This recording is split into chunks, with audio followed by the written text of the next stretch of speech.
She is running. Her lungs are burning. Her feet are tearing through the earth. Behind her, a god, not a monster, not a tyrant. The most radiant, most gifted of all the Olympians. The god of light, of music, of truth itself. And she is running from him as fast as her human legs will carry her. She screams for her father, the river god Peneus, and the ground answers. Her skin hardens, bark splits through her fingers, her hair rises into branches, her arms reach toward the sky, not in triumph, in escape. She stops being a woman and becomes a tree. The god who chased her doesn't turn away. He kneels. He wraps his arms around the trunk. He feels the heartbeat still trembling beneath the bark, and he calls what he feels love. To understand what happened in that moment, you have to understand what Apollo was. He was not a god of war, not a god of storms or chaos.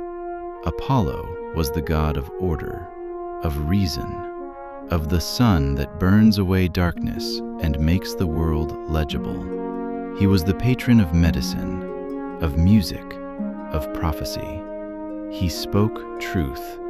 He demanded truth. He was, by every ancient account, the most civilized force on Olympus, which makes what happened to Daphne so much harder to explain. Because the god who chased her, who refused to stop when she ran, was not acting outside his nature. He believed completely that what he felt was right, that pursuit was devotion, that possession was love. And that is the most dangerous kind of certainty, the kind that comes from a god who has never been wrong about anything, until he was. Here is what most retellings leave out. Apollo didn't choose to love Daphne. It started with a mockery. Apollo had just slain the Python, the great serpent of Delphi, with 100 arrows. He was proud. He was radiant with triumph. And he saw Eros, the young god of desire, drawing his bow.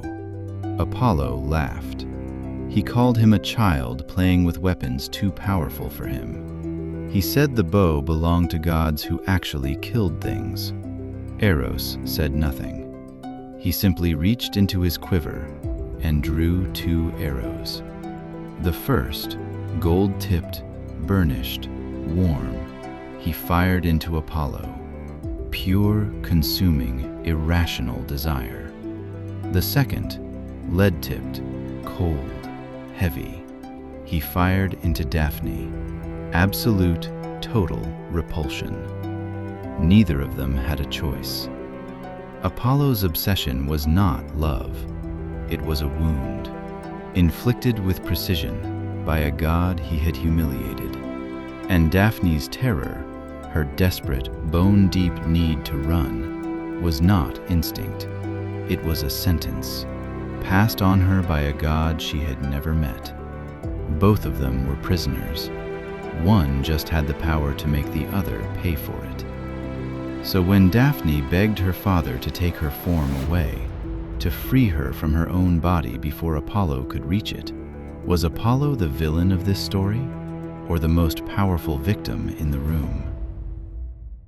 The ancient sources argue about this. They have argued for 2,000 years. Ovid sees tragedy, a god weeping at a tree, pressing his lips to bark that does not answer, forever reaching for something just beyond his hands. In that reading, Apollo is a figure of pathos, a being of infinite power, destroyed by a single feeling he could not control. But the older reading sees something else entirely. Daphne did not just disappear. She became the laurel tree. And the laurel wreath, worn by every Roman emperor, every Olympic champion, every poet crowned in glory, That wreath is her body. She escaped being possessed by becoming an object possessed by everyone. She found the only exit available to a mortal woman in a world run by gods. And Apollo turned that exit into a monument to himself. He wore her leaves on his head. He declared the laurel sacred. He made sure that every victory, every triumph, every moment of human greatness would be commemorated with a piece of the woman who ran from him. He called it love. She became a tree to escape it. This was not the only time. Apollo met a woman named Cassandra, princess of Troy, daughter of Priam. He was drawn to her. He offered her a gift, the ability to see the future. True prophecy, perfect foresight. She accepted. Then she refused him. Apollo could not take back the gift. Divine law forbade it. So instead, he added something. One small surgical modification. Cassandra would see the future exactly as promised. Every word she spoke would be true, and no one would ever believe her. She saw the fall of Troy. She warned the city. She screamed the truth from the walls. Every general, every king, every soldier heard her and felt nothing but doubt. She was not silenced. She was made to speak into silence forever. Apollo could not take her sight away, so he made sure no one would see through her eyes. 2 women, 2 refusals. 2 punishments so precise they could only have come from a god who understood, intimately, exactly where it would hurt the most. Apollo is the god of truth, but his own myths encode the hardest truth of all, that even reason, even light, even divine clarity can be corrupted by desire. That the most ordered mind on Olympus, when refused, did not respond with understanding. It responded with transformation and curse and possession dressed as devotion. Daphne became a tree.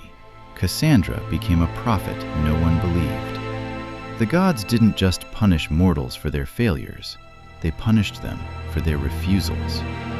And maybe that is the warning hidden in plain sight, in every laurel wreath ever worn, in every prophecy ever dismissed. Power does not become love simply because it says so. And light without wisdom is just another way to blind someone.